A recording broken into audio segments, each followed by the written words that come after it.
O Supremo Tribunal Federal julgou no primeiro semestre a ação proposta pela Ordem dos Advogados do Brasil sobre a lei da anistia. A OAB questionava se foram perdoados crimes como tortura, sequestro e assassinato cometidos por agentes estatais contra opositores durante a ditadura militar.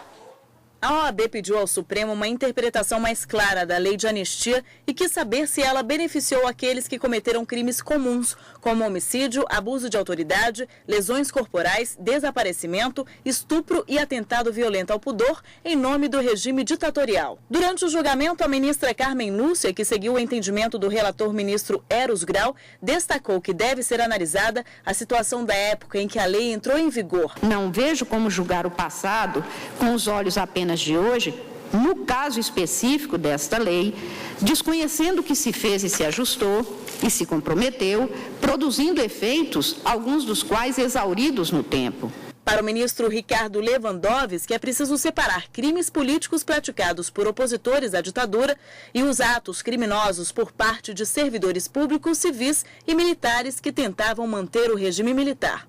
Os agentes do Estado não estão automaticamente abrangidos pela anistia contemplada no referido dispositivo legal, devendo o juiz ou tribunal realizar uma abordagem caso a caso, mediante a adoção dos critérios da preponderância e da atrocidade dos meios. Por maioria de votos, 7-2, a Suprema Corte rejeitou o pedido da Ordem dos Advogados do Brasil. Decidiu que não cabe ao STF revisar a lei. Esta é uma tarefa do Poder Legislativo. O texto, portanto, permanece inalterado. Com isso, está mantido o perdão a todos os crimes do período da ditadura militar.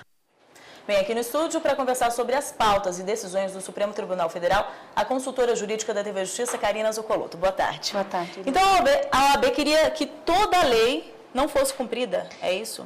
De verdade, o que pretende a OAB com essa arguição de descumprimento de preceito fundamental, já que nós temos uma lei de 1979, portanto, anterior à Constituição de 88, ela pretendia que apenas um parágrafo da lei, uma partezinha da lei não fosse aplicada, que era justamente a possibilidade de se anistiar aqueles criminosos, aquelas pessoas que tivessem cometidos aqueles crimes que não políticos, mas que conexo àqueles crimes políticos. Então, sequestros em decorrência dessa briga política poderiam ser, de acordo com a OAB, poderiam ser apenados e estariam fora da legislação que concedeu a anistia. Então, essa era o grande objetivo da OAB, buscar uma punição para essas pessoas que tiveram a possibilidade de não serem processadas e condenadas por aqueles crimes cometidos à época do regime autoritário e aí com isso dar uma resposta às famílias que tiveram perdido seus familiares. E na prática, quais foram os argumentos principais dos ministros?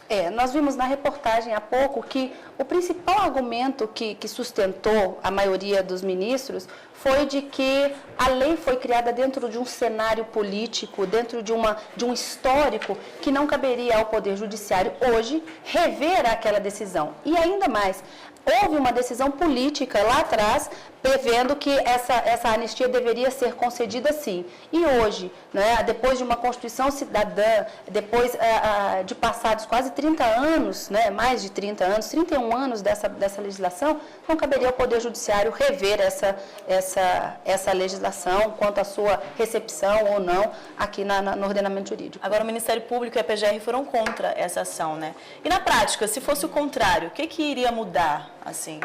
Veja, não mudaria muita coisa de verdade, porque os crimes praticados naquela época, como eu disse, já passados mais de 30 anos, já estariam todos quase prescritos. Porque se nós tomarmos por base aquele crime que é apenado com a pena máxima, vamos imaginar assim, permitida pela legislação penal, a prescrição, ou seja, o tempo que o Estado teria para buscar aquele criminoso, processá-lo e condená-lo, seria de no máximo 20 anos. E como nós já passamos mais de 30, todos aqueles crimes já estaria, como a gente diz, extinta a punibilidade pela prescrição.